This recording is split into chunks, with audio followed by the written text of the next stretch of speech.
Assalamualaikum warahmatullahi wabarakatuh. Salam Om Swastiastu, Namo Buddhaya, salam kebajikan. Di sini kami dari kelas 6A Ilmu Pemerintahan dari kelompok 3 yang akan membahas mengenai sosiologi pemerintahan, dan di sini kami beranggotakan 6 orang, yaitu ada Alfira Khairunisa Gunanti, ada Anissa Ayu Pratiwi, dan ada saya Anina Nabasyahidah, ada Nora Stefani, ada Sandra Azmi Aziza, dan Rosa Mulyani. Baik, langsung saja pembahasan yang pertama, yaitu mengenai pengertian sosiologi menurut para ahli.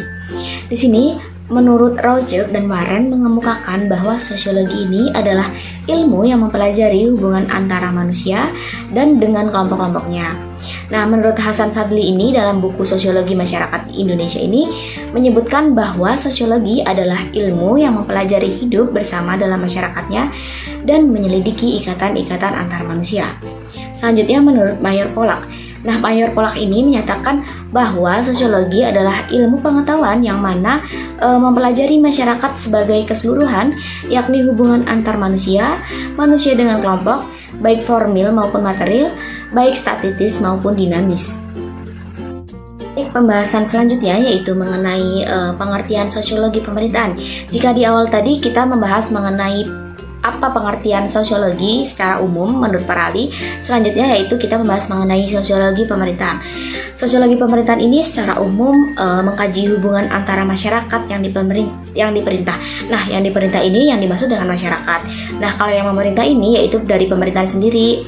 Jadi secara khusus, sosiologi pemerintahan ini mengkaji hubungan antara yang diperintah dengan yang memerintah, khususnya tentang sejauh mana pengaruh dari memerintah mampu dalam mengadakan perubahan hubungan masyarakat atau kelompok dalam masyarakat, dan sebaliknya juga melihat sejauh mana yang diperintah.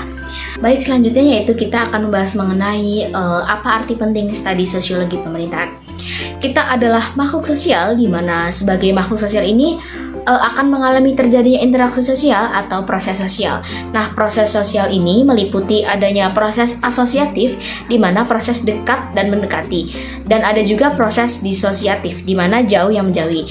Terdapat juga pandangan bahwasannya pada hakikat manusia ini tidak bisa lepas dari orang lain, sehingga di samping sebagai makhluk individu, juga sebagai makhluk sosial. Nah, hal ini yang membuat masyarakat memiliki dua dimensi, yakni dimensi sosial dan dimensi politik.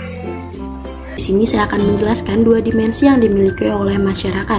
Yang pertama ada dimensi sosial, dan yang kedua ada dimensi politik. Pertama-tama saya akan lebih dahulu menjelaskan mengenai dimensi sosial. Magnus Suseno berpendapat bahwa dimensi sosial merupakan ketergantungan dan keterlibatan individu dengan masyarakat, di mana sifat kesosialan manusia menjelma dalam 3 dimensi, yaitu yang pertama dalam penghayatan spontan manusia, yang kedua berhadapan dengan lembaga-lembaga sosial, dan yang ketiga melalui pengertian-pengertian simbolis terhadap realitas. Yang kedua, dimensi politik. Beliau, Magnus Suseno, menjelaskan bahwasannya dimensi politis manusia adalah dimensi masyarakat sebagai keseluruhan.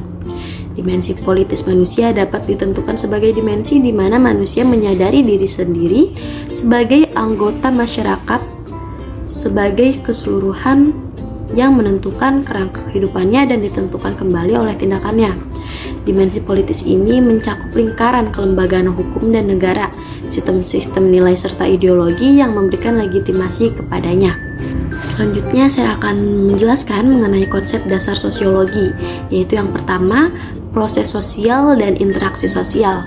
Proses sosial adalah cara-cara berhubungan yang dilihat apabila perorangan dan kelompok-kelompok sosial saling bertemu dan menentukan sistem serta bentuk-bentuk hubungan tersebut, atau apa yang akan terjadi apabila ada perubahan-perubahan yang menyebabkan goyahnya pola-pola kehidupan yang telah ada. Yang kedua, sistem sosial dan struktur sosial. Sistem sosial adalah suatu sistem yang terdiri atas elemen-elemen sosial.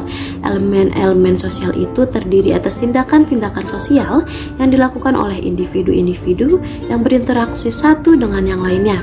Dalam sistem sosial terdapat individu-individu yang berinteraksi dan bersosialisasi sehingga tercipta hubungan-hubungan sosial.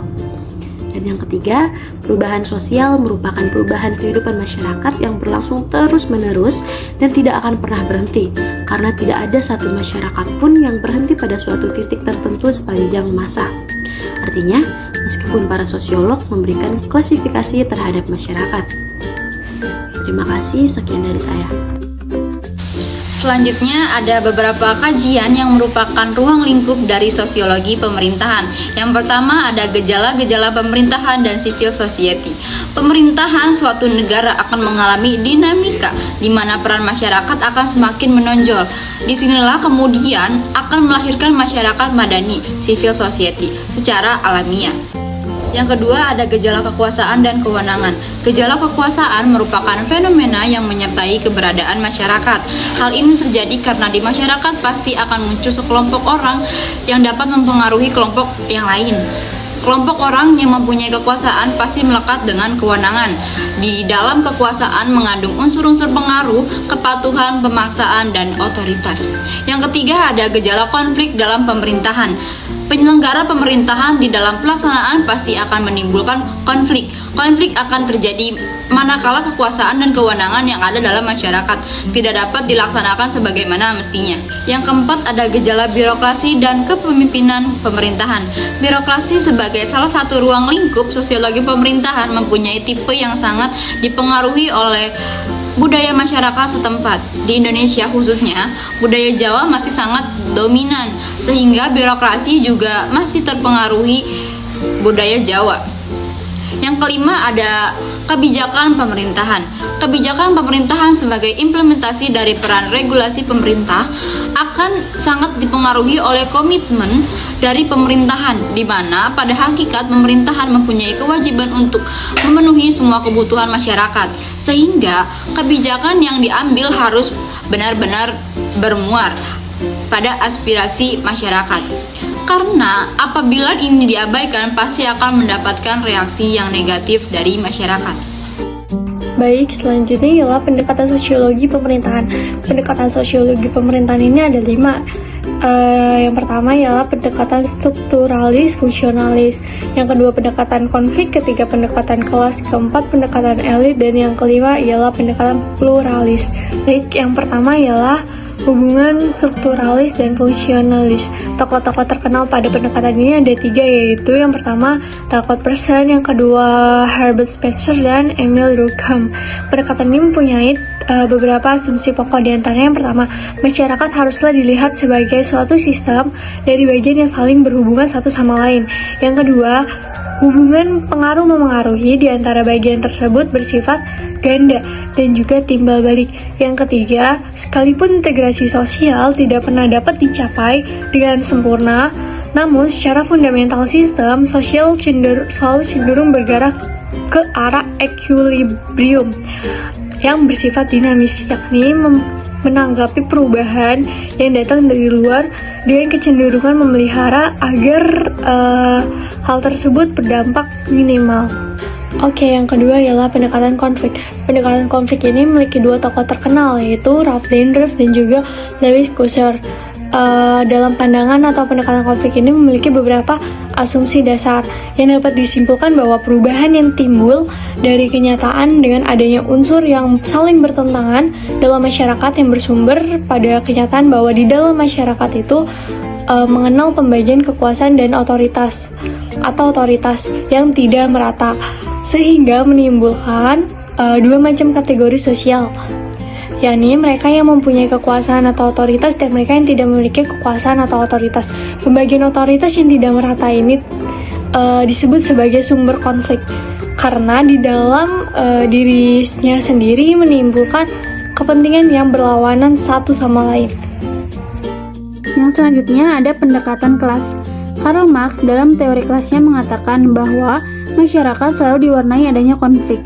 Karl Marx memasukkan determinisme ekonomi sebagai basis struktur yang ada dalam proses relasi sosial di dalam tubuh masyarakat, bahwa akan menimbulkan konflik antar kelas atas dan kelas bawah. Konsep teori kelas menekankan perlunya perjuangan kelas, yakni perjuangan kaum proletariat melawan kaum borjuis dalam usaha mengawasi sumber-sumber produksi. Dengan adanya perbedaan tersebut, menunjukkan adanya stratifikasi dalam masyarakat, yang secara kelas dan status keduanya adalah berbeda. Dan ada pendekatan elit. Tokoh pendekatan ini adalah Gaetano Mosca, Vilfredo Pareto, dan Robert Michels. Menurut Gaetano Mosca, dalam setiap masyarakat terdapat dua kelas penduduk, satu kelas yang menguasai dan satu kelas yang dikuasai. Ada beberapa asas umum yang dipakai dalam pendekatan elit, yaitu yang pertama, kekuasaan politik. Seperti halnya barang-barang sosial lainnya didistribusikan dengan secara tidak merata.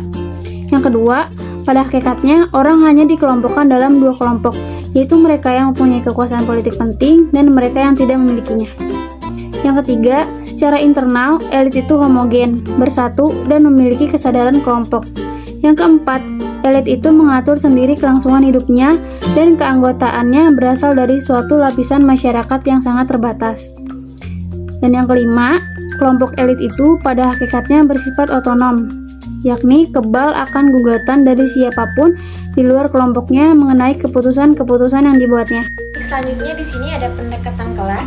Tokoh aliran ini adalah Robert Dahl dan Susanne Keller. Pendekatan ini memandang bahwa masyarakat berdiri atas beraneka ragam kelompok. Proses interaksi yang terjadi antar kelompok tersebut relatif tersebar. Masyarakat yang plural terdiri dari bermacam-macam kelompok kepentingan yang bersentimen primordial. Karena itu, perlu adanya tingkat konsensus yang tinggi di dalam masyarakat untuk menghindarkan terjadinya konflik. Selanjutnya di sini ada ringkasan, yang dimana masyarakat sebagai sebuah gejala sosial merupakan sekumpulan orang yang membutuhkan beberapa pilar sebagai penyangga keberadaannya. Adanya masyarakat menumbuhkan kekuasaan yang berintikan saling mempengaruhi dalam proses interaksi. Fenomena yang terjadi dalam masyarakat oleh sosiologi pemerintahan dapat didekati dengan beberapa pendekatan, yaitu pendekatan strukturalis fungsionalis, pendekatan konflik, pendekatan kelas, pendekatan elit, dan pendekatan pluralis. Kelima pendekatan itu dapat dipakai untuk menganalisa isu-isu yang ada di masyarakat berkaitan dengan negara, masyarakat, perubahan sosial, pelapisan sosial, dan kekuasaan.